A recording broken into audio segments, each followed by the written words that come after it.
ముందుగా ఈరోజు కొన్ని ఆసక్తికరమైన వీడియోలు చూద్దాం.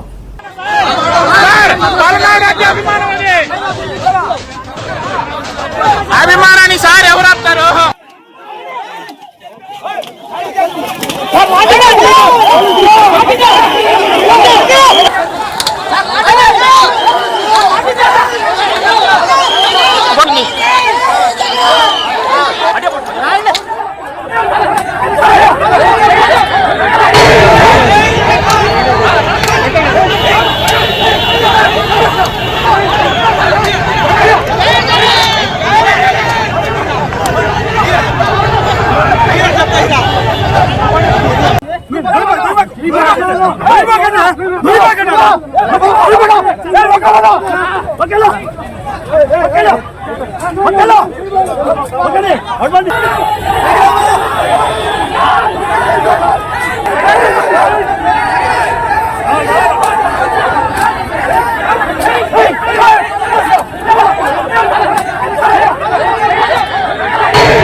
రైట్, అవి ఆసక్తికరమైన కొన్ని వీడియోలు. అలాగే లోకేష్ గారు ఏపీ బ్రాండ్ నాశనం చేశారని అన్నారంట.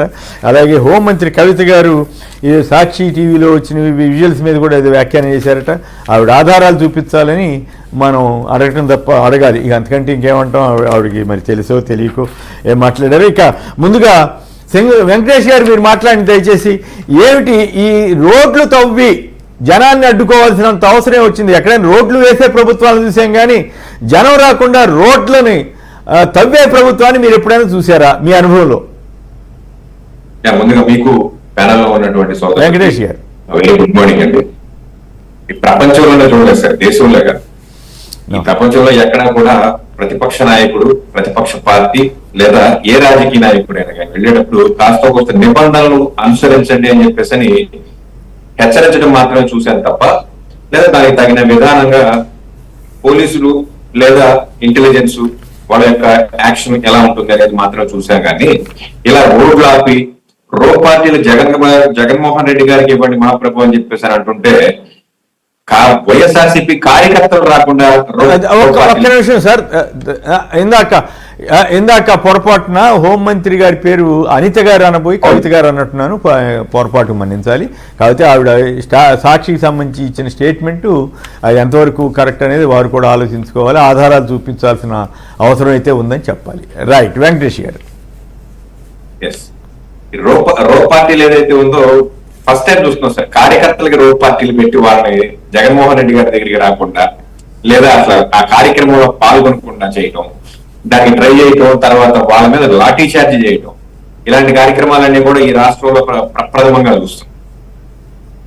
ముఖ్యంగా చెప్పాలంటే జగన్మోహన్ రెడ్డి గారి పర్యటనకి జనాలు రావట్లేదు అంటున్నారు. ఒక పక్కన వాళ్ళ ఛానల్స్ లో కానివ్వండి, వాళ్ళ మీడియా పత్రికల్లో కానివ్వండి అసలు జనాలు ఏమి పెద్దగా రాలేదని చెప్పేసి, ఏదో బంగారుపాళ్యం అక్కడి వచ్చిన జనాలు ఎక్కడ చూపిస్తున్నారని చెప్పేసి అని చూపిస్తున్నారు. విజువల్స్ చూస్తుంటేనేమో, టీవీ విజువల్స్ చూస్తుంటేనేమో అక్కడ నల్లపురెడ్డి ప్రసన్న కుమార్ రెడ్డి గారి మీద కూడా లాఠీ చార్జ్ చేయడానికి పోలీసులు దిగారు. అంతటి జనాలు ఎక్కడి నుంచి వచ్చారనేది ఇప్పుడు వాళ్లే సమాధానం చెప్పాలి. లాఠీ చార్జ్ చేసేటువంటి పరిస్థితి ఉన్నంత క్రౌడ్ జగన్మోహన్ రెడ్డి గారికి రావటం ఈ రోజు ప్రభుత్వానికి ఒక సవాల్గా మారిపోయింది. జగన్మోహన్ రెడ్డి గారు జనాల్లో ఉంటే దాని ఇంపాక్ట్ ఇలాగే ఉంటుంది. 40% ఓటింగ్ షేర్ ఉన్నటువంటి ఒక నాయకుడు ఒక జిల్లా పర్యటన చేస్తున్నప్పుడు మీరు ఒక్కళ్ళే రండి, లేదా హెలికాప్టర్ దగ్గరికి 10 మంది రండి, వెహికల్స్ లో 5 రండి, ఇలాంటి పోలీసు చట్టాలని అమలు పరచాలని చూసుకోవడమే అత్యంత హాస్యాస్పదం. జగన్మోహన్ రెడ్డి గారు ఏ జిల్లాకి వెళ్ళినా, నెల్లూరు మాత్రమే కాదు ఈ రాష్ట్రంలో ఏ ప్రాంతానికి వెళ్ళినా జనాలు ఇలాగే వస్తారు అని చెప్పేసి ఆల్రెడీ ఇంటెలిజెన్స్ రిపోర్ట్ ఈ ప్రభుత్వానికి అలాగే కేంద్ర ప్రభుత్వానికి కూడా ఉంది. జగన్మోహన్ రెడ్డి జనాకర్షణగా ఇలాగే ఉంటుంది అని చెప్పేసి పదే పదే ప్రూవ్ అవుతున్నటువంటి విషయం కూడా. ఆయన పొగాకు రైతుల దగ్గరికి వెళ్ళినా, మిర్చి రైతుల దగ్గరికి వెళ్ళినా, మామిడి రైతుల దగ్గరికి వెళ్ళినా, లేదా మానవ హక్కుల ఉల్లంఘన జరిగిందని తెనాలి వెళ్ళినా, ఎక్కడికి వెళ్ళినా ప్రజలు తండోపతండాలుగా ఆయన దగ్గరికి రావడం, ఆయన చూడటం, ఆయన వాళ్ళని పరామర్శించడం, ఈ కార్యక్రమాలన్నీ జరుగుతున్నటువంటి ఒక సినారియో మనందరం చూస్తున్నాం. ఇటువంటి పరిస్థితుల్లో ఈ వచ్చే జనాలని ఎలాగా అదుపు చేయాలి అని కాకుండా ఈ జనాలు జగన్మోహన్ రెడ్డి గారికి ఆకర్షితులు అవ్వకుండా పరిపాలన చేస్తే దాని మీద వాళ్ళు దృష్టి పెట్టినట్లయితే ఏమైనా ఉపయోగం ఉంటుంది. కానీ జగన్మోహన్ రెడ్డి గారికి జనాలు ఆకర్షింపకూడదు, లేకపోతే జనాలు రాకూడదు, దానికి పోలీస్ చట్టాలను రోడ్లు దొరుకుతాం, బ్యారిగేడ్లు పెడతాం, ఆ బ్యారిగేడ్లు తీసిన వాళ్ళ మీద కేసులు పెడతాం. ఇలాంటి కార్యక్రమాలు మొట్టమొదటిసారి ఈ రాష్ట్రంలో చూస్తున్నాం. ఇదే ఇంకొక 4 సంవత్సరాలు లేకపోతే 3.5 సంవత్సరాలు ఎలక్షన్స్ వచ్చే వరకు కూడా ఇదే పరిస్థితి ఉంటుంది. ఈ ప్రజాకర్షణ ఇంకా పెరిగేదే తప్ప తగ్గుముఖం పట్టే అవకాశమే లేదని చెప్పేసి అని విశ్లేషించాలి సార్. ఓకే శ్రీనివాస్ గారు, మీరేమంటారు? ఈ నిన్న జరిగినటువంటి వాటి మీద మళ్ళీ ప్రసన్న కుమార్ రెడ్డి గారి మీద మరికొందరి మీద కేసులు పెట్టారట. ఎంతసేపు కేసుల ద్వారా ఎదుర్కోవటమైనా రోడ్లు తవ్విన ప్రభుత్వంగా ఇది ఒక కొత్త రికార్డు సృష్టించిందా? సరే, కొంతమంది చెత్త రికార్డు అని ఇంకోటి అని అంటుంటారు. మీరు ఎప్పుడైనా మీ అనుభవంలో చూసారా ఒక న్యాయవాదిగా దీన్ని ఎట్లా ఎదుర్కోవచ్చు? ఈ ప్రజలు ఇటువంటి రోడ్లు తవ్వటం మీద కేసులు వేసే అవకాశం ఉందా? వాళ్ళు ఎదురు కేసులు పెడుతున్నారు ప్రసన్న కుమార్ మీద, వీళ్ళందరి మీద. సో ఈ పోలీసులు వాళ్ళ వైఖరి వీటన్నిటి మీద కలిపి కోర్టులో కేసులు వేస్తే ఏమైనా ప్రయోజనం ఉంటుందా, ఉండదా? అసలు ఈ రకంగా రోడ్లు తవ్వటం అనేది, రోడ్లు వేయాల్సిన ప్రభుత్వాలు రోడ్లు తవ్వటం ఏంటి ఇట్లా? పోలీసు బాధ్యత చట్టాలను అమలు చేయడం ఒకటి, రెండోది శాంతి భద్రతలు కాపాడడం, మూడోది పబ్లిక్ నుంచి వచ్చి కాల్స్ రిసీవ్ చేసుకోవడం, క్రైమ్ ఇన్వెస్టిగేషన్ చేయడం, అలాగే ట్రాఫిక్, ముఖ్యంగా ట్రాఫిక్ అంతరాయం కలిగించకుండా ప్రజలకి చూడాల్సినటువంటి ప్రభుత్వము పోలీసులే. ట్రాఫిక్ అంతరాయం కలిగిస్తూ రోడ్లు తవ్వేసి కార్యకర్తలు తమ నాయకుడు చూడడానికి రాకుండా అడ్డుకోవడం అనేది తప్పనిసరిగా అది చట్ట వ్యతిరేకమైనటువంటి చర్య అండి. దానిపైన పోలీసుల పైన తప్పనిసరిగా కేసులు మనం నమోదు చేయొచ్చు.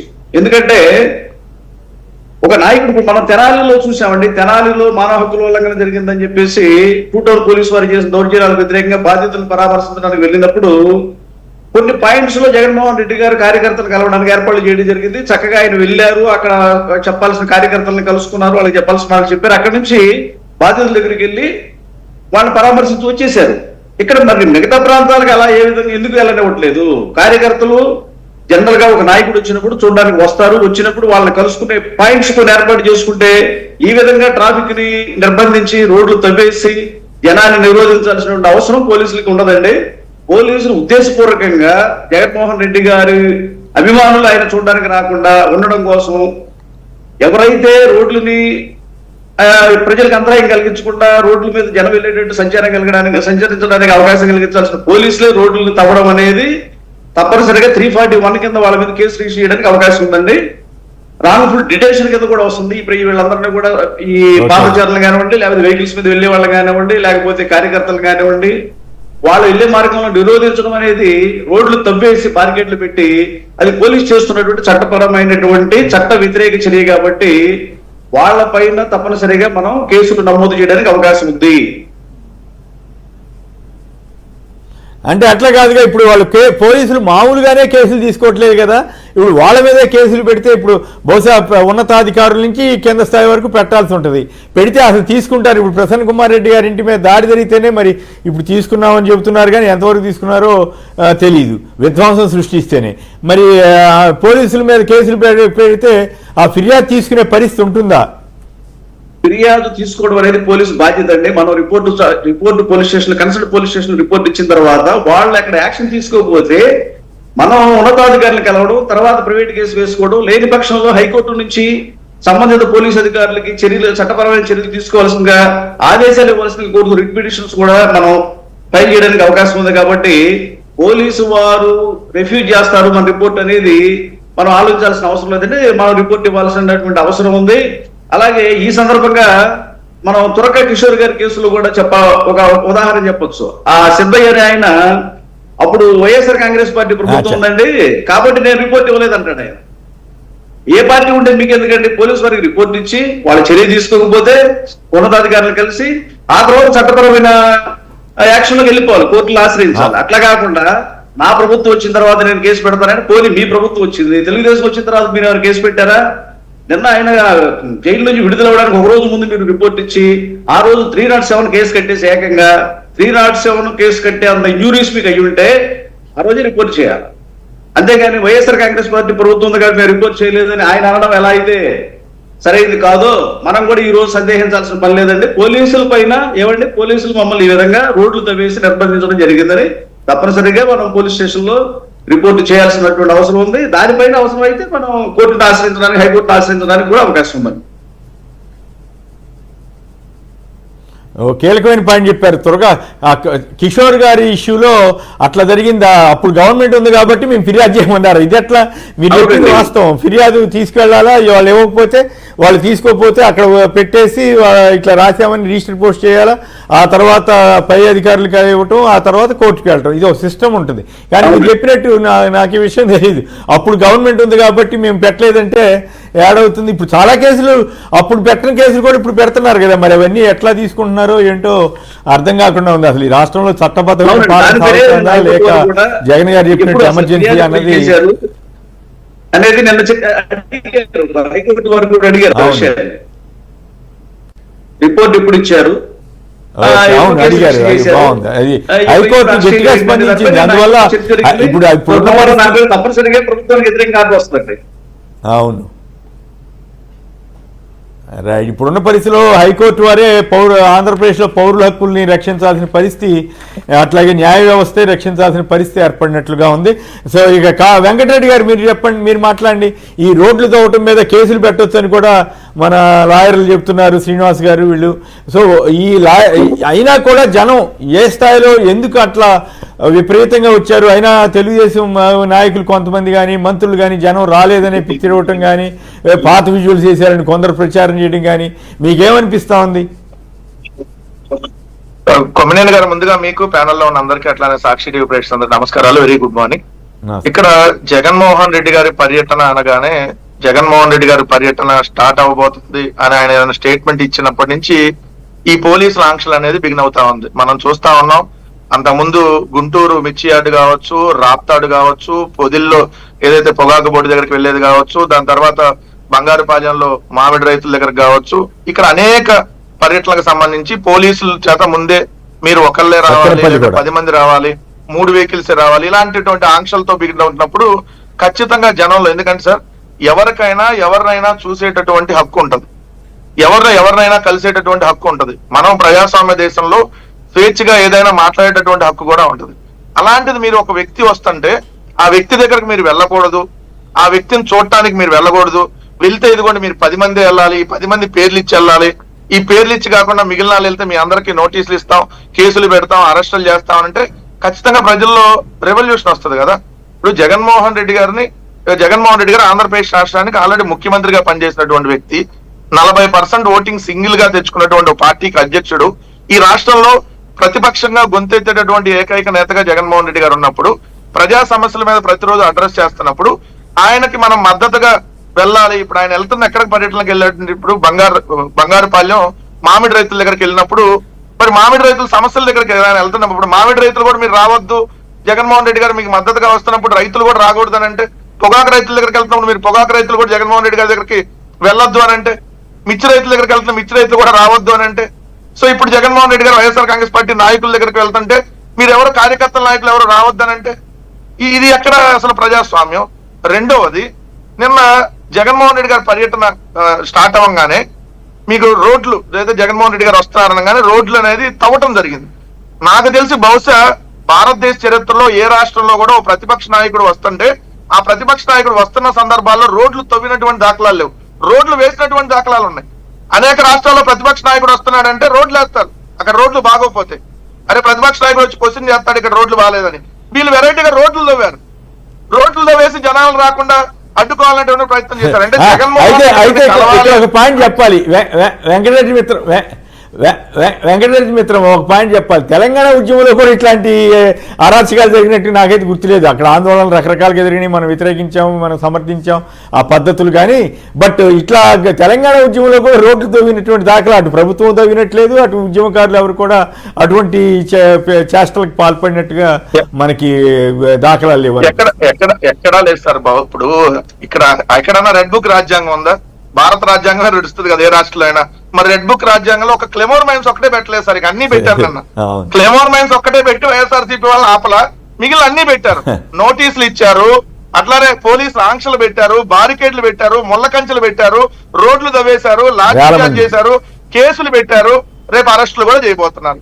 ఇవన్నీ జగన్మోహన్ రెడ్డి గారి పర్యటనలో జరిగితే జనం లేరని చెప్పి ఒక రకమైనటువంటి దుష్ప్రచారం చేస్తా ఎప్పుడో బంగారుపాలెంలో ఉన్నటువంటి విజువల్స్ ని నిన్న నెల్లూరు పర్యటనలో చూపించారు సాక్షి టీవీలో అని చెప్పి హోంమంత్రి గారు చెప్పడం అనేది నిజంగా హోంమంత్రి గారికి సవాలు విసురుతా ఉన్నా నేను.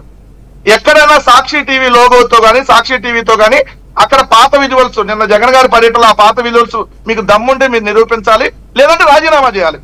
ఎందుకంటే మీరు ఒక టీవీ ఛానల్ మీద తప్పుడు ప్రచారం చేసినందుకు, ఎందుకంటే మీ దగ్గర ఆధారాలు ఉంటే మీరు చూపించండి, ఆధారాలు లేకపోతే మీరు రాజీనామా చేయాలి. మీకు దమ్ముంటే దాన్ని నిరూపించాలి. ఆ సాక్షిలో వచ్చింది, ఇదిగోండి సాక్షిలో ఏదైతే నెల్లూరు పర్యటనలో బంగారుపాలెం విజువల్స్ వేశారని చెప్పి మీరు సాక్షిలో ఏదైతే ఆ లైవ్ మీరు చూపించి ఏ నిమిషం వచ్చింది ఏంటి విత్ లోగోతో మీరు చూపించాలి. లేదంటే మీరు తక్షణం తప్పుడు ప్రచారం చేస్తున్నందుకు, ఎందుకంటే హోంమంత్రి పదవిలో ఉండి తప్పుడు ప్రచారం చేస్తున్నందుకు రాజీనామా చేయాలి. రెండో పాయింట్ వచ్చేటప్పటికి జగన్ గారి పర్యటన స్టార్ట్ అవ్వగానే సార్ మొత్తం జగన్ గారి ప్రెస్ మీట్ ఎప్పుడు అయిపోయిద్దా అని చెప్పి ఒక 5-6 మంత్రులు వేచి చూస్తున్నారు. అంటే చంద్రబాబు నాయుడు గారు వాళ్ళకి టాస్క్ ఇచ్చాడు అనమాట. ఏం టాస్క్ అంటే జగన్మోహన్ రెడ్డి గారి పర్యటన అయిపోగానే మీడియా ముందుకు వస్తారు, వచ్చి జగన్మోహన్ రెడ్డి గారిని తిట్టాలి, తల్లి చెల్లి లేదంటే జగన్మోహన్ రెడ్డి గారిని ఏదో ఒక విధంగా బూతులు తిట్టాలి, రౌడీలని ఈ విధంగా మాట్లాడాలి. ఆ 2 పత్రికలు అయితే అరాచకం అని రాయాలి. అసలు ఇవాళ రాశారు సార్, ఎంత దారుణం అంటే హెచ్చరించారంట. ఇది వైఎస్ఆర్సీపీ కార్యకర్తలు పోలీసుల్ని హెచ్చరిస్తూ అలజడి సృష్టించారు, రచ్చ చేశారు, హడావిడి చేశారు, హంగామా సృష్టించారంట. ఏది ఇదే ఒక పత్రికలో. ఇంకో పత్రికలోనేమో జనం లేరంట. మరి జనం లేకపోతే అలజడి సృష్టించేది ఎవరు, రప్ప అన్నది ఎవరు? ఇది వీళ్ళు రాసిన దానికి ఒకదానికి పొంతలు ఉండదు. జనం లేరంటారు, తోపులాట జరిగింది అంటారు, కానిస్టేబుల్ చేయరిగింది అంటారు, జనం రాలేదంటారు. జనం రాకపోతే తోపులాట ఎందుకు జరిగింది, జనం రాకపోతే లాఠీ చార్జ్ ఎందుకు చేశారు మీరు? ఇంక నయ్యం మొన్నటిదాకైతే వాళ్ళ టీవీ ఛానల్లో కూర్చొని రోహింగ్యాలు, బంగ్లాదేశ్ వాళ్ళు, అసాంఘిక శక్తులు అన్నారు. ఇవాళ జనం రాలేదన్నారు, సంతోషం. ఇంకా ఇవాళ కూడా బంగ్లాదేశ్ వాళ్ళు వచ్చారు, రోహింగ్యాలు వచ్చినాయి, సంఘ విద్రోహ శక్తులు వచ్చినాయి, రౌడీలు వచ్చారు, దండుపాలెం బ్యాచ్ వచ్చారు. వాళ్ళు నోటికి ఏదొస్తే అదండి. అంటే జగన్మోహన్ రెడ్డి గారి పర్యటనకు వచ్చేటటువంటి జనాలు వీళ్ళ దృష్టిలో అసాంఘిక శక్తులు, వీళ్ళ దృష్టిలో రౌడీ మొక్కలు. అంటే మిర్చి రైతులు రౌడీ మొక్కలు వీళ్ళ దృష్టిలో, మామిడి రైతులు ఏదైతే దండుపాలెం బ్యాచ్, వీళ్ళ దృష్టిలో పొగాకు రైతులు అసాంఘిక శక్తులు, లేదంటే వైఎస్ఆర్ కాంగ్రెస్ పార్టీకి ఓటు వేసినటువంటి 1,32,00,000 మంది ఎవరైతే ఉన్నారో వాళ్ళందరూ రౌడీలు, గూండాలు, అరాచక శక్తులు. ఇది చెప్పదలుచుకున్నారా మీడియా గానీ లేదంటే తెలుగుదేశం కూటమి ప్రభుత్వం గానీ? ఇందాక మీరు అన్నట్టుగా కేసులు సార్, ఉల్టా కేసులు వైఎస్ఆర్సీపీ వాళ్ళ మీద పెడుతున్నారు. ఈ రోజు మనం పెట్టేస్తే ఎక్కడ ఉంది?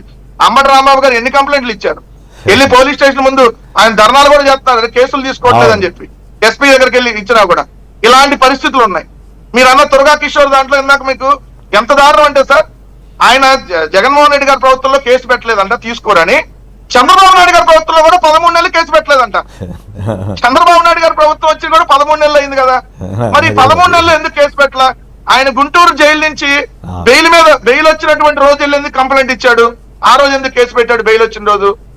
అంటే ఇదంతా ప్రీ ప్లాన్డ్ గా ఏదైతే ఒక కేసు పెట్టి ఆ కేసులో బెయిల్ వస్తుంటే మళ్ళీ ఇంకో కేసులో అరెస్ట్ చేయాలనేది క్లియర్ గా కనపట్లేదా? సో ఇక్కడ జరుగుతున్నటువంటి దాంట్లో మొన్నటి దాకా సార్, అంటే మొన్న ఒక 2 నెలల దాకా అప్రకటిత ఎమర్జెన్సీ నడిచింది. కానీ ఈ 2 నెలల నుంచి డైరెక్ట్ గా ప్రకటిత ఎమర్జెన్సీ, ఇదిగోండి ఎమర్జెన్సీ ప్రకటించేశారు డైరెక్ట్ గా. ఇదిగోండి మీరు రాకూడదు, వస్తే మిమ్మల్ని కొడతాం, వస్తే మిమ్మల్ని అరెస్ట్ చేస్తాం. ఇది ప్రకటిత ఎమర్జెన్సీ. అప్రకటిత కూడా ఓపెన్ గానే పోలీసుల చేత మీ ఎమర్జెన్సీ ఉంది అని చెప్పి వాళ్ళు డైరెక్ట్ గా చెప్తున్నారు. అంటే ఒక వ్యక్తి వస్తుంటే మీరు రాకూడదు అడ్డుకుంటా ఉంటే అది ఎమర్జెన్సీయే కదా. ఆయన ఒక ప్రతిపక్ష నాయకుడు, ఆయన వెళ్తుంటే రాకూడదు అంటే ఏంటది? మీరు ఎమర్జెన్సీ పెట్టట్టే, ఎమర్జెన్సీ పెట్టి మీరు జనాలు రాకూడదని. కానీ వేలాదిగా వస్తున్నటువంటి జనం జగన్మోహన్ రెడ్డి గారిని చూడాలి, జగన్మోహన్ రెడ్డి గారిని పలకరించాలి, జగన్మోహన్ రెడ్డి గారికి మద్దతు తెలపాలి. ఈ రాష్ట్రంలో మన తరపున పోరాడేటటువంటి ఏకైక నాయకుడు జగన్మోహన్ రెడ్డి గారు తప్ప ఎవరూ లేరని చెప్పి ఈ రోజు ఆ జనం వచ్చి జగన్మోహన్ రెడ్డి గారికి మద్దతు తెలుపుతుంది. అది చూసి ఓర్చుకోలేక నిజంగా సార్ 164 మంది, 3 పార్టీలు అఫీషియల్ గా, కాంగ్రెస్ పార్టీ అనఫిషియల్ గా 4 పార్టీలు ఇక్కడ ఒకే కూటమిలాగా ఉన్నాయి, ఒక 2 పత్రికలు, 10 ఛానళ్లు, ఒక 500కు పైగా యూట్యూబ్లు, ఇంతమంది ఉండి ఇంతమంది వాళ్ళకి ఉన్నా కూడా బలం. మరి ఆఫ్టర్ ఆల్ పులివెందుల ఎమ్మెల్యే అన్నటువంటి వీళ్ళు అవహేళన చేస్తున్నటువంటి వీళ్ళు మరి అదే ఆ ఒక్క జగన్మోహన్ రెడ్డి గారిని చూసి ఎందుకు భయపడిపోతున్నారు? జగన్మోహన్ రెడ్డి గారు జనంలోకి వస్తే ఎందుకు ఈ రోజు ఉన్నటువంటి అధికార పార్టీకి ముచ్చెమటలు పడుతున్నాయి అంటే జగన్మోహన్ రెడ్డి గారికి జనం మద్దతు రోజు రోజుకు పెరుగుతుంది కాబట్టి, వీళ్ళ కూటమి చేస్తున్నటువంటి అరాచకాలను జగన్మోహన్ రెడ్డి గారు ఎండగడుతున్నారు కాబట్టి, దాని ద్వారా ప్రజల మద్దతు జగన్మోహన్ రెడ్డి గారికి పెరుగుతుంది కాబట్టి జగన్మోహన్ రెడ్డి గారిని ఎలాగలా నిలువరించాలి, జగన్మోహన్ రెడ్డి గారిని ఎక్కడికి వెళ్ళలేకుండా ఆపాలి, వెళితే కేసులు పెట్టాలి, అక్కడ ఉన్నటువంటి నాయకులందరి మీద కేసులు పెట్టాలి, అరెస్ట్ చేయాలి. లేదా జగన్మోహన్ రెడ్డి గారి మీద కూడా కేసు పెట్టారు కదా, మిర్చి ఆటకెళ్తే జగన్మోహన్ రెడ్డి గారి మీద కేసు పెట్టారు, సత్తెనపల్లిలో జగన్మోహన్ రెడ్డి గారి మీద కేసు పెట్టారు. సో ఇంకా ఇప్పుడు దీని మీద కూడా పెడతారేమో సార్, ఎందుకంటే ఇక టైం ఉంది కదా, నిన్న కదా అయ్యింది. సో పెట్టిన ఆశ్చర్యం లేదు. 3 కేసులు ఆల్రెడీ పెట్టారు సార్, 3 కేసులు నిన్న సంబంధించి సార్ 3 కేసులు ఆల్రెడీ నమోదైంది నిన్న. నల్లపరెడ్డి ప్రసన్న కుమార్ రెడ్డి గారి మీద, పెట్టాలని ఆలోచిస్తున్నారేమో అన్న, లేదా ఇంకో ఫేక్ వీడియో ఏమన్నా తీసుకొని వచ్చి ఆ చెయ్యి ఎరగొట్టింది కూడా జగన్ అని చెబుతారేమో సార్. రేపు జగన్ గారు ఎరగొట్టాడు ఆ కానిస్టేబుల్ చెయ్యి, తోపులాడు జరిగే కానిస్టేబుల్ కి ఏదైనా చిన్న గాయం అయితే జగన్ గారే తోసేశాడని చెప్పి ఇంకేదైనా మార్పింగ్ వీడియో తెచ్చినా ఆశ్చర్యం లేదు రేపు పొద్దున. ఎందుకంటే మొన్న తెచ్చారు కదా అట్లానే, ఏదైతే కారు కింద తలకాయ పడ్డట్టుగా ఒక వీడియో తీసుకొని వచ్చారు కాబట్టి రేపు పొద్దున ఈ కానిస్టేబుల్ చెయ్యి ఎరగొట్టింది కూడా జగనే తోశాడు, లేకపోతే చెయ్యి పట్టుకొని ఇట్లా ఇరిచాడు అని కూడా రేపు పొద్దున కేసు పెట్టినా కూడా ఆశ్చర్యం లేదు. ఇలాంటి పరిస్థితులు ఆంధ్రప్రదేశ్ రాష్ట్రంలో ఉన్న ఈ రోజు ఎమర్జెన్సీ పరిస్థితుల కంటే దారుణంగా ఆంధ్రప్రదేశ్ రాష్ట్రంలో సిచ్యువేషన్స్ ఉన్నాయనేది వాస్తవం. రైట్. జనం వచ్చారా లేదా అన్నదానికి వాళ్ళ ఇంటెలిజెన్స్, వాళ్ళు మొత్తం రోడ్లన్నీ తవ్వేసినా కూడా జనం ఎగబడి పరుగులు తీసిన వైను ఇవన్నీ ఇప్పుడు ఇట్లాంటి అనుకోవటం ఎందుకు, వాళ్ళ ఇంటెలిజెన్స్ ద్వారా వాస్తవాలు తెలుసుకోగలిగితే సరిపోతుంది. ఏందో మరి ఇక వాళ్ళు ఇష్టం మాట్లాడుతుంటారు, ఇక అది నడుస్తూ ఉంటుంది అనుకోండి. ఇక జగన్ గారి స్పీచ్, జగన్ గారు మాట్లాడినట్లుగా ఆయన చెప్తున్న వైఫల్యాన్ని కప్పిపుచ్చుకునే ప్రయత్నంగానే చూడాలా, లేక బాబు భయం పాలనలో విఫలమవటం వల్లే చంద్రబాబు గారు ఇంతగా భయపడుతున్నారని అనుకోవాలా? వెంకటేష్ గారు మీరేమంటారు? జగన్ గారి స్పీచ్ మీద మీ కామెంట్ చెప్పండి. స్పష్టంగా జగన్మోహన్ రెడ్డి గారు క్రిస్టల్ క్లియర్ గా చెప్తున్నారు సార్, ప్రభుత్వాన్ని నడిపే వ్యక్తులు ఎవరైతే ఉన్నారో వీళ్ళు పూర్తిగా ఫెయిల్ అయ్యారు. ఏ విషయంలో ఫెయిల్ అయ్యారు? పరిపాలన విషయంలో ఫెయిల్ అయ్యారు, అభివృద్ధి విషయంలో ఫెయిల్ అయ్యారు. ప్రజలకు ఇచ్చినటువంటి సూపర్ 6, సూపర్ 7 హామీలు అని చెప్పేసి అని అన్నారు. ఈ హామీల్ని ఏదైతే భగవద్గీత లాగా తీసుకోవాల్సినటువంటి ఒక పరిస్థితి ఉంది, వీటిని ఇవ్వడానికి ఆంధ్రాని అమ్మాలి, లేకపోతే పక్కనున్న రాష్ట్రాన్ని కూడా అమ్మాలి అని చెప్పేసి అని చెప్తున్నటువంటి పరిస్థితి. మరి ఇవన్నీ కూడా మీరు హామీలు ఇచ్చేటప్పుడే మీకు తెలియాలి కదా అని చెప్పేసి జగన్మోహన్ రెడ్డి గారు ప్రశ్నిస్తున్నటువంటి ఒక వ్యవహారం.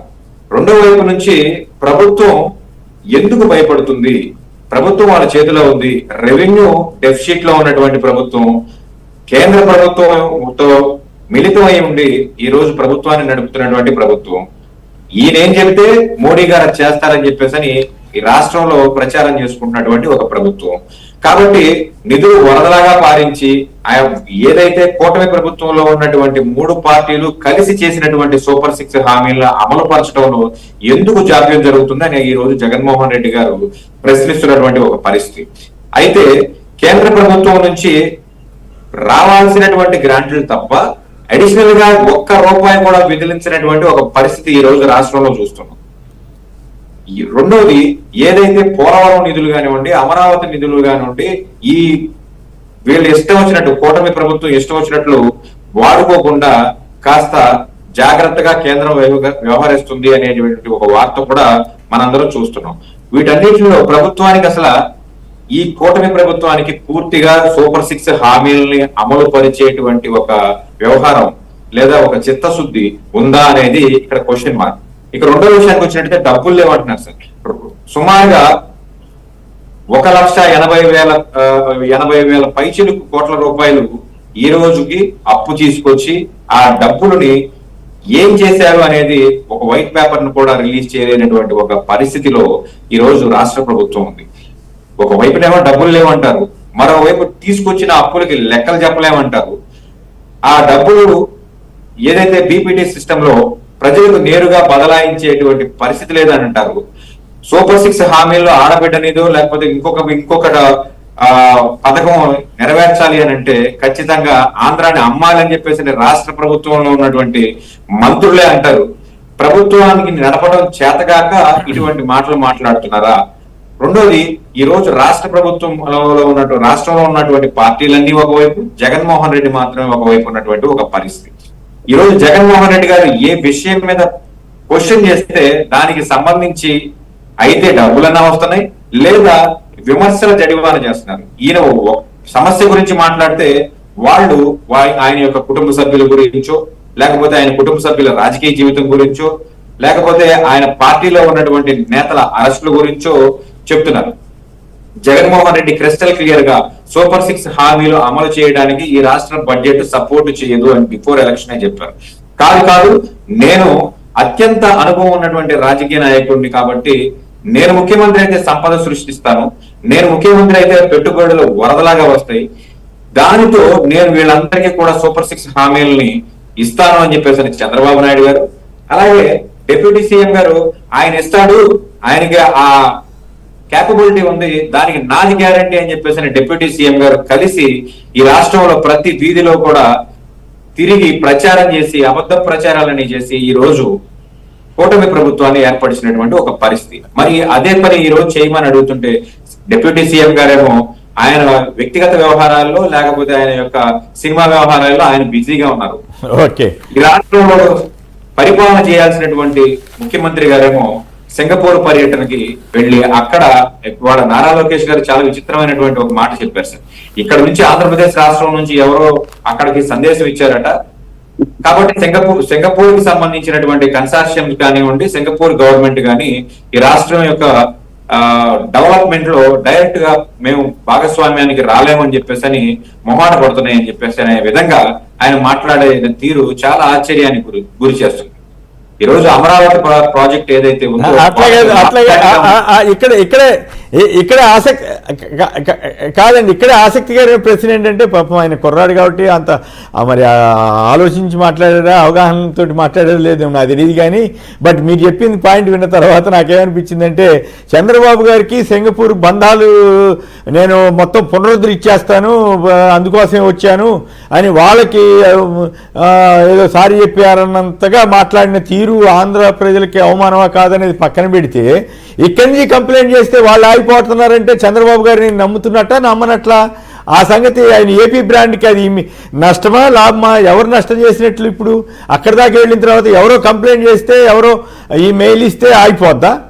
అంటే ప్రభుత్వానికి ఒక ప్రతిష్ట, ప్రభుత్వానికి ఒక క్రెడిబిలిటీ ఉంటుంది కదా వెంకటేష్ గారు, అదేమి లేదని ఒప్పుకున్నట్టే అవుతుందిగా సార్. ఇది సింగపూర్ కన్సార్షియం దాని వ్యవహారం అంతా కూడా సార్ ప్రభుత్వం యొక్క క్రెడిబిలిటీ మీద జరగల, చంద్రబాబు నాయుడు గారి యొక్క క్రెడిబిలిటీ మీదే జరిగింది. ఆయన క్రెడిబిలిటీ ఫెయిల్ అయింది కాబట్టి ఈ రోజు సింగపూర్ కన్సార్షియం కి సంబంధించినటువంటి ప్రతినిధులు కానివ్వండి, లేకపోతే నేరుగా సింగపూర్ ప్రభుత్వానికి సంబంధించిన ప్రతినిధులు కానివ్వండి, ఈ రోజు ఈ రాష్ట్రంలో నేరుగా పెట్టుబడులు పెట్టడానికి ఇంట్రెస్ట్ చూపించట్లేదు అనేది అందరికీ అర్థం అవుతున్నటువంటి ఒక విషయం. ఎందుకంటే ఈ 1690 ఎకరాలలో డెవలప్మెంట్ అనేది ముఖ్యమంత్రి గారు చెప్తున్నట్టు 3 సంవత్సరాల్లోనో లేదా 3.5 సంవత్సరాల్లోనో కంప్లీట్ చేసుకుని సింగపూర్ వాడి చేతులు దులుపుకునేటువంటి ఒక పరిస్థితి కాదు సార్. ఇది సుమారుగా ఒక 20 నుంచి 25 సంవత్సరాల వరకు కూడా జరగాల్సినటువంటి ఒక నిరంతరమైనటువంటి ఒక ప్రక్రియ. దీనిలో ప్రభుత్వాలు మారి వీళ్ళ యొక్క అవకతవకలన్నీ బయటకు వస్తే ఖచ్చితంగా మళ్ళీ వెనక్కి వెళ్లాల్సి ఉంటుంది. ఎందుకంటే జగన్మోహన్ రెడ్డి గారు ఖచ్చితంగా ట్రాన్స్పరెంట్ గా ఉంటాడు కాబట్టి వీళ్ళ ఆటలు ఇక్కడ సాగవు. 1690 ఎకరాలు ఏదైతే ₹1 కూడా చెల్లించకుండా ఏదో మేము పెట్టుబడులు పెడతాము, మీ తలరాతలు మారుస్తాము అని చెప్పేసి వాళ్ళు చెప్పే మాటలు ఇక్కడ చెల్లవు అనేటువంటి ఒక వ్యవహారాన్ని దృష్టిలో పెట్టుకుని సింగపూర్ కన్సార్షియం వెనక్కి వెళ్ళినటువంటి ఒక పరిస్థితి. రెండోది, నాయకుడికి విలువ నిబద్ధత ఉంటే ఖచ్చితంగా బయట నుంచి పెట్టుబడులు రావడం కానీ ఆయన మాట చెల్లుబాటు అవడం కానీ జరుగుతుంది. అంతేగాని ఇక్కడ నుంచి ఎవరో ఫోన్ చేస్తేనో ఈమెయిల్ చేస్తేనో పెట్టుబడులు పెట్టే వ్యాపారస్తులు ఎప్పుడు కూడా ఆగిపోతారు. వాళ్ళకి లాభసాటిగా కనిపించడం లేదు కాబట్టి అమరావతి కన్సార్షియం ముందుకు తీసుకెళ్లే విధంగా ఈ రోజు పరిస్థితి లేదు అని చెప్పేసి మా అందరికి అర్థం అవుతున్నటువంటి ఒక విషయం. కాకపోతే ప్రభుత్వంలో ఉన్నటువంటి నారా లోకేష్ గారు ఈ విషయాన్ని బహిర్గతపరచడం అనేది ఈ రోజు కూటమి ప్రభుత్వం యొక్క వైఫల్యాన్ని, అమరావతిలో సింగపూర్ ప్రభుత్వం ఎందుకు రావట్లేదయ్యా అని అంటే ఎవరో ఒక ఈమెయిల్ చేశారు కాబట్టి, ఎవరో లేదా చెవిలో చెప్పారు కాబట్టి రావట్లేదు అని చెప్పేసి అని అంటున్నారు. కానీ ఇక్కడ అమరావతిలో వాళ్ళ యొక్క ప్రాజెక్ట్ ఏదైతే ఉందో వాళ్ళకి వైబుల్ గా లేదు కాబట్టి రావట్లేదు, ప్రభుత్వం తరపు నుంచి మేము ఫెయిల్ అయ్యాము అని చెప్పేసి నేరుగా ఒప్పుకున్నట్లుగా మనం అందరం కూడా ట్రీట్ చేయాల్సి అటువంటి ఒక వ్యవహారం. జగన్మోహన్ రెడ్డి గారు పదే పదే ఈ రాష్ట్రంలో సూపర్ 6 హామీల గురించి ఏవైతే వాళ్ళు చెప్పిన హామీలని అమలు పరచమని, తద్వారా ప్రజలకు ఏదైతే మనం సేవ చేయాలని చెప్పి రాజకీయాల్లోకి వచ్చామో లేకపోతే ప్రభుత్వాన్ని ఏర్పరచుకున్నామో ఈ విషయాన్ని గట్టిగా కాలర్ పట్టుకుని అడుగుతున్నటువంటి పరిస్థితి, నేరుగా రోడ్డు మీదకి వచ్చి ఆయన ప్రశ్నిస్తున్నటువంటి వ్యవహారం. వాళ్ళకు వాస్తవానికి కూటమి ప్రభుత్వం సంబంధించిన వాళ్ళందరూ ఏమనుకున్నారంటే 11 సీట్లు వచ్చినాయి కాబట్టి జగన్మోహన్ రెడ్డి గారు ప్రభుత్వాన్ని విమర్శించడానికి కాస్త ఆలోచిస్తాడు, జనాల్లోకి రావడానికి ఆలోచిస్తాడు, లేకపోతే వాళ్ళ యొక్క పత్రికల్లో కానివ్వండి మీడియాలో కానీ ప్రచారం చేసినట్లు అసలు జగన్మోహన్ రెడ్డి ఈ రాష్ట్రంలో ఉన్నాడు అని చెప్పేసి ఏదైతే కొన్ని అబద్ధాలని వార్చారు కదా, దానికి విరుద్ధంగా ఈ జనాల్లోకి వచ్చి ఈయన నడి రోడ్డు మీద నిలబడి ప్రశ్నిస్తున్నటువంటి ఒక వ్యవహారం. ఈ వ్యవహారాన్ని ఎలాగా తిప్పికొట్టాలో తెలియక సార్ నిన్నైతే నెల్లూరు పర్యటన అయ్యిందో లేదో, నెల్లూరుకి సంబంధించిన కోటమరెడ్డి గారు కానివ్వండి, లేకపోతే విజయవాడకు సంబంధించిన బుద్దాగంకని గారు కానివ్వండి, సాక్షాత్తు సీఎం మన ఏపీ హోమ్ మినిస్టర్ గారు కానివ్వండి, ఇలా రకరకాల వ్యక్తులు సార్, సోమిరెడ్డి గారు కానివ్వండి, ఇంకా వీళ్ళు వచ్చారు వీళ్ళు రాలేదని. ఓకే, అంటే సహజంగానే అట్లా కాదు ఇక్కడ కాదు వెంకటేష్ గారు ఎవరైనా సరే సహజంగా రాజకీయాల్లో విమర్శలు ప్రతి విమర్శలు జరుగుతాయి కాబట్టి వాళ్ళు ప్రస్థానం పెట్టడాన్ని తప్పు పట్టక్కర్లేదు. కానీ బట్ వాళ్ళు మాట్లాడుతున్న తీరు, జగన్ గారి మీద వ్యక్తిగత దాడి చేస్తున్న వైనం, వాళ్ళు ఆయన అడిగినాటి సమాధానం చెప్పకుండా నడుపుతున్నటువంటి కథ, ఇవన్నీ కూడా వాళ్ళకి అప్రదిష్ట తప్ప ఇంకోటి కాదని అనుకోవాలి. వాళ్ళకి ఇప్పుడు కోటమిరెడ్డి గారికి ఇప్పుడు అనిత గారు అక్కడ ఉన్నారో లేదో తెలియకపోవచ్చు, ఆవిడ చూడకపోవచ్చు, లేదు పోలీసు వాళ్ళు లేదని చెప్పింది నమ్మొచ్చు. కానీ శ్రీధర్ రెడ్డి, సోమిరెడ్డి గారు వాళ్ళు అక్కడే ఉన్నారు కదా, గోతులు తవ్విన కంచెలు వేసిన జనం మరి ఎందుకు వచ్చారు, ఎట్లా వచ్చారు అనేది వాళ్ళకి స్వయంగా కనపడుతుంది కదా. కాబట్టి విమర్శలు ప్రతి విమర్శలు ఓకే, అవి అర్థవంతంగా ఉంటే సరిపోతుంది. లేదు సార్, ఇక్కడ ప్రభుత్వంలో ఉన్న వాళ్ళు ఎవరు మీటింగ్ పెట్టి అడ్రస్ చేయడమే మనం ఇప్పటి వరకు చూసినటువంటి కల్చర్ సార్. ప్రతిపక్ష నాయకుడు వెళ్తే అధికార పక్షంలో ఉన్న వాళ్ళు ఇండివిజువల్ కెపాసిటీలో ప్రెస్ మీట్లు పెట్టడాన్ని మాత్రమే మనం ఖండించాలి. వెంకటేష్ గారు నేను చాలా కాలంగా నేను చాలా కాలంగా జర్నలిజంలో ఉన్నాను కదా, అట్లా ఉండదు. సహజంగానే ఒక ప్రధాన నాయకుడు వెళ్ళినప్పుడు ఆపోజిట్ పార్టీ వాళ్ళు చాలా మంది మాట్లాడటం ఇవన్నీ జరుగుతూనే ఉంటాయి. కాకపోతే అర్థవంతంగా మాట్లాడారా లేదా అన్నదానికే మనం పరిమితం అయితే సరిపోతుంది. శ్రీనివాసరావు మీరు కూడా క్లుప్తంగా మాట్లాడండి. జగన్ గారి స్పీచ్ ఎట్లా ఉంది? ఆయనేమో సూపర్ 6 హామీలు వీటన్నిటి గురించి బాబులో భయం ఏర్పడింది, పాలనలో విఫలమని ఆయన అంటున్నారు. లోకేష్ గారేమో బ్రాండ్ ఇమేజ్ నాశనం చేశారని ఆయన ఆరోపిస్తున్నారు. ఎవరు బ్రాండ్ ఇమేజ్ నాశనం చేశారు, ఎవరు పాలనలో వైఫల్యం చెందారు, జగన్ గారు కరెక్ట్గా మాట్లాడారా, లోకేష్ గారు కరెక్ట్గా మాట్లాడుతున్నారా, మీరేమంటారు? జగన్మోహన్ రెడ్డి గారి స్పీచ్ మొత్తం నేను ఫాలో అయ్యానండి. ఆయన చక్కగా మాట్లాడారు. జగన్మోహన్ రెడ్డి గారు ఒక ముఖ్యమంత్రి హోదా కలిగిన వ్యక్తిగా, మాజీ ముఖ్యమంత్రిగా, ఒక ప్రతిపక్ష పార్టీ నాయకుడిగా, ఒక పొలిటికల్ లీడర్గా ఏ విధంగా మాట్లాడాలో ఆ విధంగా ప్రభుత్వం యొక్క వైఫల్యాలని, ప్రజలకి ప్రభుత్వం చేస్తున్నటువంటి మోసాన్ని, ప్రభుత్వం చేస్తున్నటువంటి తప్పుడు విధానాలను ఎండగొడుతూ, ప్రభుత్వం చేస్తున్న దౌర్జన్యాల మీద క్లారిటీగా మాట్లాడుతూ, ఎవరెవరిపైన ఏ విధంగా తప్పుడు కేసులు పెడుతున్నారు, ప్రభుత్వం ఏ విధంగా వైఫల్యం చెందిందో క్లారిటీగా మాట్లాడారు జగన్మోహన్ రెడ్డి గారు. నారా లోకేష్ గారు ఎంతసేపు బ్రాండ్ అంటే ఏంటంటే వాళ్ళ బ్రాండ్ ఏంటి అసలు ఈ తెలుగుదేశం ప్రభుత్వం, తెలుగుదేశం పార్టీ ఎప్పుడు అధికారంలో ఉన్నా సాధించేది ఏమైనా ఉందా? వాళ్ళు చెప్పుకోవడం తప్ప నేను విజనరీని, నాకు బ్రాండ్ ఇమేజ్ ఉందని. ఏంటి ఇలా బ్రాండ్ ఇమేజ్ ఏంటి? తెలుగుదేశం ప్రభుత్వం అధికారంలో ఉన్నప్పుడు 2014 నుంచి 19 వరకు సాధించినటువంటిది ఏమైనా ఉందా? ఇప్పుడు ఈ 13 నెలల్లో సాధించేది ఏమైనా ఉందా? ఏమీ లేకుండానే చంద్రబాబు నాయుడు గారు కానీ, లోకేష్ గారు కానీ వాళ్ళకి ఏదో ఒక బ్రాండ్ ఇమేజ్ ఉన్నట్లు, దాన్ని ఏదో జగన్మోహన్ రెడ్డి గారు నాశనం చేస్తున్నట్లుగా తప్పుడు ప్రచారం చేయడం, వాళ్ళ స్పీచ్ ఎంతసేపు వ్యక్తిగత హననము, వ్యక్తిగత విమర్శలు తప్ప సిద్ధాంతపరంగా, రాజకీయ పరంగా ప్రశ్నకి ప్రశ్న. జగన్మోహన్ రెడ్డి గారు చాలా స్పష్టంగా చెప్పారు, ఒక విమర్శ చేసినప్పుడు దానికి ప్రతి విమర్శ ఉండాలి, కౌంటర్. అంతేగాని దాడులు చేయడము, లేకపోతే బూతులు మాట్లాడటము, లేకపోతే వ్యక్తిగత హననం కాదని చెప్పేసి నేను స్పీచ్ లో కూడా స్పష్టంగా జగన్మోహన్ రెడ్డి గారు చెప్పారు. జగన్మోహన్ రెడ్డి గారు రియల్ పొలిటీషియన్ అండి, మెచ్యూరిటీ ఉన్నటువంటి నాయకుడు, పరిపక్వత కలిగినటువంటి స్పీచ్ జగన్మోహన్ రెడ్డి గారు మాట్లాడారు. అపరిపక్వతతో కూడినటువంటి వ్యక్తిగత దోషంతో కూడినటువంటి స్పీచ్ లోకేష్ గారు ఇప్పుడు మాట్లాడిన అదే మాట్లాడుతుంటారు. చంద్రబాబు నాయుడు గారు కూడా అలాగే మాట్లాడటం మనం గమనిస్తూ ఉంటాం. ప్రజలందరూ కూడా, రాష్ట్ర ప్రజలందరూ కూడా ఈ విషయం స్పష్టంగా అర్థమవుతుంటుంది. జగన్మోహన్ రెడ్డి గారు సూటిగా ప్రశ్నిస్తూ ఉంటారు. ఆ ప్రశ్నకి సమాధానం చెప్పేటువంటి పరిస్థితుల్లో లేనటువంటి ప్రభుత్వం వ్యక్తిగత దాడులు మొదలు పెడతా ఉంటారు. ఇది తెలుగుదేశం పార్టీ యొక్క విధానం. అంటే ఈ విధానం తెలుగుదేశం పార్టీ అవలంబిస్తున్నటువంటి విధానం, లేకపోతే తెలుగుదేశం పార్టీని సపోర్ట్ చేసేటువంటి పత్రికలు, టీవీ ఛానల్స్ అనుసరిస్తున్నటువంటి విధానం ప్రజలందరికీ తెలుసు. కాబట్టి ఈ రోజు జగన్మోహన్ రెడ్డి గారు ఎక్కడికి వెళ్ళినా కూడా జగన్మోహన్ రెడ్డి గారు చేసిన మంచి పరిపాలన మర్చిపోయి తెలుగుదేశం ప్రభుత్వం పార్టీ ఇచ్చినటువంటి తప్పుడు హామీలు నమ్మి, మోసపూరితమైనటువంటి హామీలు నమ్మి మోసపోయామనేటువంటి ఉద్దేశంతోనే ప్రజలు ఈ రోజు ఎక్కడికి వెళ్ళినా జగన్మోహన్ రెడ్డి గారు చూడడానికి వస్తున్నారు. మరి చూడడానికి వచ్చినటువంటి జగన్మోహన్ రెడ్డి గారు చూడడానికి వచ్చిన నిర్బంధాలు కల్పిస్తూ మళ్ళా దాన్ని కూడా సమర్థించుకుంటూ మాట్లాడడం అనేది లోకేష్ గారు కానీ, లేకపోతే అక్కడ ఉన్న స్థానిక నాయకులు కానివ్వండి, నెల్లూరులో ఉన్నటువంటి వాళ్ళు, మరి హోమ్ మినిస్టర్ గారిని కానివ్వండి, ఇవన్నీ కూడా సరైనటువంటి విధానం కాదు. రాజకీయంగా ఎదుర్కోలేకనే ఏదో ఒకటి చెప్పాలి. మా బ్రాండ్ ఇమేజ్, వాస్తవంగా బ్రాండ్ ఇమేజ్ అంటే ఏంటి, వాళ్ళకున్న బ్రాండ్ ఇమేజ్ ఏంటనేది లోకేష్ గారిని డైరెక్ట్ గా డిబేట్ లోకి వచ్చి మాట్లాడమనండి. ఆయనకున్న బ్రాండ్ ఇమేజ్ ఏందో, వాళ్ళు సాధించింది ఏంటో ఈ రాష్ట్రానికి, జగన్మోహన్ రెడ్డి గారు ఏం చేశారు అనేది ఎవరిని అడిగింది చెప్తారు. 5 సంవత్సరాల్లో 3 సంవత్సరాలు కరోనా, 2.5 సంవత్సరాల పైన కరోనా ఉన్నప్పటికీ కూడా 2.5 సంవత్సరాల్లోనే రాష్ట్రాన్ని ఎంత అభివృద్ధి చేశారు, స్కూల్స్ ని ఎంత అభివృద్ధి చేశారు, పరిశ్రమలు ఎంత ఇచ్చారు, ఎంత ఈ రాష్ట్రాన్ని ముందుకు తీసుకెళ్లారు అనేది ఎవరిని అడిగినా చెప్తారు. లోకేష్ గారిని కానివ్వండి, చంద్రబాబు నాయుడు గారిని కానివ్వండి, లేకపోతే ఇప్పుడు మాట్లాడుతున్నటువంటి హోమ్ మినిస్టర్ అనిత గారిని కానివ్వండి, వీళ్ళకి చెప్పమనండి మేము బలానది చేసామని చెప్పడానికి ఏమైనా ఉందా? లేదు కాబట్టి వాళ్ళ ఇష్టం వచ్చినట్టు మాట్లాడుతున్నారు అంతే తప్ప ఎటువంటి బ్రాండ్ ఇమేజ్ చంద్రబాబు నాయుడు గారికి, లోకేష్ గారికి లేదు. వీళ్ళేమి క్రియేట్ చేయలేదు ఈ రాష్ట్రానికి ఒక బ్రాండ్ ఇమేజ్ ని. ఎప్పుడైనా అధికారంలోకి వస్తే అది డౌన్ అవడం తప్ప శాంతి భద్రతల్లో వైఫల్యం చెందుతారు, పరిపాలనలో వైఫల్యం చెందుతారు, అభివృద్ధిలో వైఫల్యం చెందుతారు. ఒట్టి మాట లేదు, ఒక కొత్త మాట ఒకటి క్రియేట్ చేసి అది ప్రజలకు ఏదో చేస్తూ ఉన్నట్టుగా ఒక బిల్డప్ ఇవ్వడం తప్ప నిజంగా బిల్డ్ చేసింది అంటే ఓన్లీ బిల్డప్ తప్ప బిల్డ్ చేసింది ఏం లేదని మనం స్పష్టంగా తెలుగుదేశం ప్రభుత్వం చేసేటువంటి విధానాలు పరిశీలిస్తున్నాం.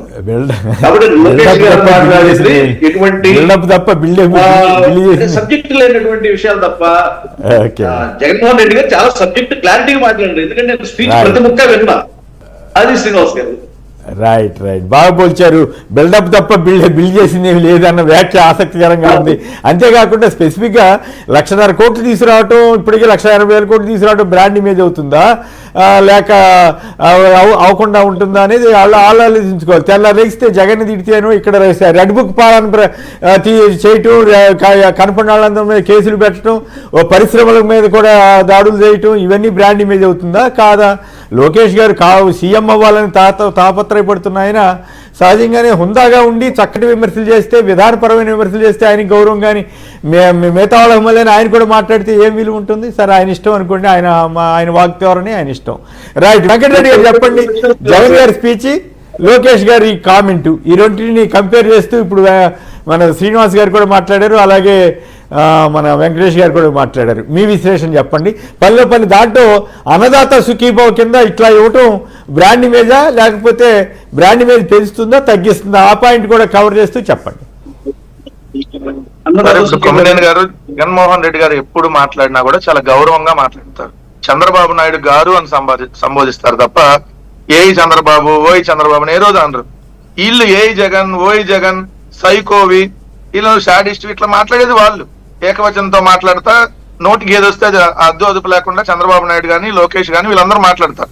కానీ ఎప్పుడైనా ఈ పెద్ద మనిషి చంద్రబాబు నాయుడు అని, లేదంటే చంద్రబాబు నాయుడు గారు ఈ పెద్ద మనిషి మోసం చేశాడు, ఇట్లా జగన్మోహన్ రెడ్డి గారు మాట్లాడతారు తప్ప ఏ రోజు కూడా వ్యక్తిగతంగా సింగులర్ గా కూడా మాట్లాడారు జగన్మోహన్ రెడ్డి గారు.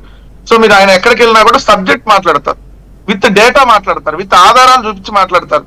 అది మీరు ప్రెస్ మీట్ పెట్టినప్పుడు కావచ్చు, లేదంటే పార్టీ ఆఫీస్ లో ప్రెస్ మీట్ పెట్టినా విత్ ఆధారాలు, విత్ ఫిగర్స్. ఇక్కడ నిన్న కూడా కాకాని గోవర్ధన్ రెడ్డి గారి మీద మీరు పెట్టినటువంటి కేసులు ఏంటి, ఏ విధంగా తప్పుడు కేసులు పెట్టారో మొత్తం ఆయన చదివి వినిపించారు. వాట్సాప్ లో ఫార్వర్డ్ చేస్తే కేసు ఏందండి ఓ మాజీ మంత్రి మీద? ఆయన ఏమన్నా బూత్లు ఫార్వర్డ్ చేశాడా, లేదంటే ఇంకేమన్నా రెచ్చగొట్టే ఆయన మాట్లాడిన వీడియో ఆయన ఫార్వర్డ్ చేసుకోవాలి. నిజంగా ఆశ్చర్యం అనిపించింది మీరు ఆయన చెప్తుంటే. నాకు కూడా ఆ వివరాలన్నీ నిన్నే చూశాను. నేను కూడా ప్రెస్ కాన్ఫరెన్స్ పెట్టి ఆ ప్రెస్ కాన్ఫరెన్స్ లో చెప్పిన అంశాలు ఫార్వర్డ్ చేయకూడదా, వీడియో చేయకూడదా? ఇది ఎక్కడ రాజ్యాంగం? అసలు రెడ్ బుక్ అనాలా, ఇంకా అంతకంటే రెడ్ బుక్ అనాలో అర్థం కాని పరిస్థితికి పోలీసులు తీసుకెళ్తున్నారు. అన్నదాత సుఖీభావ కింద ఇట్లా ఇవ్వటం బ్రాండ్ ఇమేజా, లేకపోతే అదే సార్, ఇప్పుడు ఆయన కాకాని గోవర్ధన్ రెడ్డి గారు మా పార్టీ ఆఫీస్ లో ప్రెస్ మీట్ పెట్టి, ఆ ప్రెస్ మీట్ సాక్షి టీవీలో వచ్చింది, ఆ సాక్షి టీవీలో వచ్చిందని ఆయన ఫార్వర్డ్ చేశాడు. అది ఏమన్నా బూత్, అది లైవే కదా, అందరి దగ్గర వచ్చిందే కదా, దాని మీద కేసు ఏంటి? అది కూడా అట్లానే ఒక అయితే ఘోరమే కదా. అదే సార్, ఒక బీజేపీ నాయకుడు సోమిరెడ్డి చంద్రమోహన్ రెడ్డిని ఇదిగో నాకు ఉద్యోగం ఇవ్వకుండా అమ్ముకున్నాడు, నాకు ఉద్యోగం ఇస్తాను డబ్బులు తీసుకొని అమ్ముకున్నాడు అని ఏదో వీడియో పెడితే దాన్ని నేను ఫార్వర్డ్ చేశాను, ఇంకో కేసు అంట. మాట్లాడిన మీద లేదు, ఫార్వర్డ్ చేసిన మీద కేసు. అంటే ఎంత విచిత్రంగా వీళ్ళు కేసులు పెడుతున్నారనే దాని మీద నన్ను పెట్టినప్పుడు మరి హోంమంత్రి అనిత గారు ఏం మాట్లాడాలి వచ్చి, అయ్యా ఈ కేసులు మేము ఇట్లానే పెడతాం, మాది రెడ్ బుక్ పాలన, మేము డాక్టర్ బిఆర్ అంబేద్కర్ గారి రాజ్యాంగం మేము ఫాలో అవ్వట్లేదు, మా రెడ్ బుక్ పాలనలో ఇలా వాట్సాప్ లో ఫార్వర్డ్ చేసినందుకు కేసులు పెడతామని చెప్పుంటే బాగుండేది. చెప్పకుండా వ్యక్తిగత విమర్శలు చేస్తా ఈ మాట్లాడతాం అనేది, ఎందుకంటే వాళ్ళు ప్రతిరోజు వ్యక్తిగత విమర్శలే ఏకైక లక్ష్యంగా పెట్టుకున్నారు. నిన్న రోజా గారి మీద గాలి బుద్ధికృష్ణనాయుడు కొడుకు గాలి భానుప్రకాష్ మాట్లాడిన దాని మీద అడిగారు సమాధానం. మరి ఏం చర్యలు తీసుకుంటారు చంద్రబాబు నాయుడు గారు? మరి మేము కూడా వెళ్ళి అట్లానే ధ్వంసం చేసేయాలా? మీరు వచ్చి ఎవరైనా మాట్లాడితే ధ్వంసం చేసినప్పుడు మేము కూడా అందరూ వెళ్ళి అలా చేయాలా అని చెప్పి ఆయన అడిగారు. మరి దానికి సమాధానం వాళ్ళు చెప్పాలి కదా. రెండవది, ఇందాక మన లాయర్ గారు శ్రీనివాసరావు చాలా బాగా చెప్పారు, చంద్రబాబు నాయుడు బ్రాండ్ బిల్డప్, జగన్మోహన్ రెడ్డి గారు బ్రాండ్ బిల్డ్ చేయటం. అంటే గ్రామ గ్రామాన సచివాలయం, రైతు భరోసా కేంద్రం, హెల్త్ క్లినిక్, డిజిటల్ లైబ్రరీ, నాడు నేడులో భాగంగా 38,000 స్కూళ్లు, 5 సంవత్సరాల టర్మ్ 2 ఏళ్లు కోవిడ్ ఉన్న 3 ఏళ్లలోనే 17 మెడికల్ కాలేజీలు, 4 పోర్టులు, 10 ఫిషింగ్ హార్బర్లు, 6 ఫిష్ ల్యాండ్ సెంటర్లు. ఇది బిల్డ్ చేసినటువంటి బ్రాండ్ జగన్మోహన్ రెడ్డి గారిది. అయితే ఈ బిల్డప్ బాబాయ్ లాగా బిల్డప్ ఇచ్చుకుంటా నేను అది చేస్తా, 10 లక్షల కోట్లు వస్తున్నాయి, 50 లక్షల కోట్లు వస్తున్నాయి, తమ్ముళ్ళు నేను హైదరాబాద్ ని కనిపెట్టా, తమ్ముళ్ళు నేను ఏదో మీకు ఐటీ నేనే కనిపెట్టా, సెల్ ఫోన్ నేనే కనిపెట్టా, ఇట్లా బిల్డప్ ఇచ్చుకొని మాట్లాడటం చంద్రబాబు నాయుడు గారికి అలవాటు. ఏదైతే బిల్డ్ చేయటం అంటే మాటలో చెప్పడం చంద్రబాబు నాయుడు గారి అలవాటు, ఏదైతే పని చేసి చూపించడం అనేది జగన్మోహన్ రెడ్డి గారి బ్రాండ్. రెండు, బ్రాండ్ ను నిజంగా చెడగొడుతుంది ఎవరు?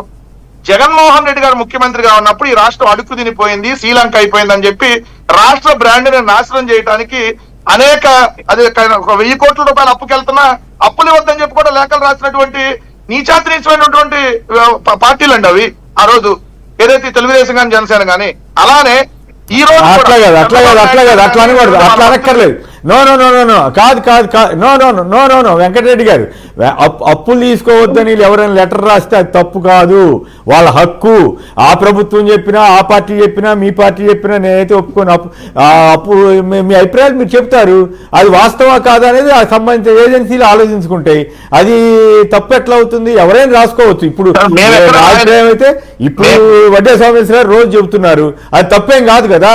కంప్లైంట్ చేయటం లేదా వాళ్ళ అభిప్రాయాలు వ్యక్తీకరించడం అసలు ఎవరు చేయడానికి కేశవ్ గారు లాంటి సీనియర్ నేతలు కూడా అంటున్నారంటే అది వాళ్ళ అసహనం అనుకోవాలి తప్ప కేసులు పెట్టే హక్కు ఎవరికైనా ఉంటుంది, లేదు ఫిర్యాదులు చేసే హక్కు ఉంటుంది. వాటి వాస్తవం కాదనేది వాళ్ళు తెలుసుకుంటారు. మీకు నిజంగా బ్రాండ్ మీద ఉంటే అక్కడే ఆ ఫిర్యాదులని పక్కన పడేసి ఇవ్వాలి. ఇప్పుడు లోకేష్ గారు చెబుతున్నారు సింగపూర్ వాళ్ళకి పంపించారు అందుకే ఆగిపోయారు అన్నట్టుగా చెబుతున్నారు. అంటే అది వైఫల్యం అవుతుంది తప్ప అది సక్సెస్ ఎట్లా అవుద్ది? కొమ్మనేని గారు అనేది ఏంటంటే మేము ఎక్కడా లేఖలు రాయలేదు సార్, మీకు అప్పులు ఇవ్వద్దని. మేము ఎక్కడ రిజర్వ్ బ్యాంకులకు కానీ ఎక్కడ మేము లేఖలు రాయలేదు. అప్పు ఏదైతే లీగల్ గా మీరు రాజ్యాంగపరంగా ఏ అప్పు వస్తే ఆ అప్పు తీసుకోవాల్సి దాన్ని ఎవరు కాదంటలా.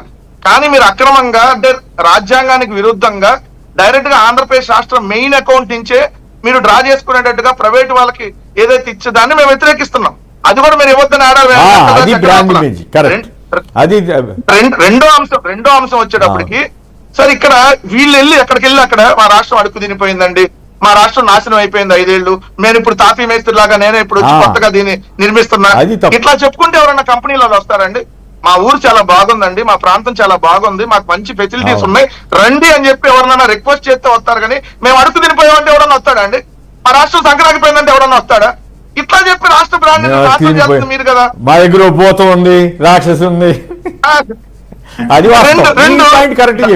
దావోస్ వెళ్ళారు కొమ్మనేని గారు, దావోస్ వెళ్ళి రెడ్ బుక్ చూపిస్తున్నారు. అక్కడికి వెళ్ళి రెడ్ బుక్ పాలన నడుస్తుందని ఎవరన్నా వస్తారా కంపెనీలలో పెట్టుబడులు పెట్టడానికి?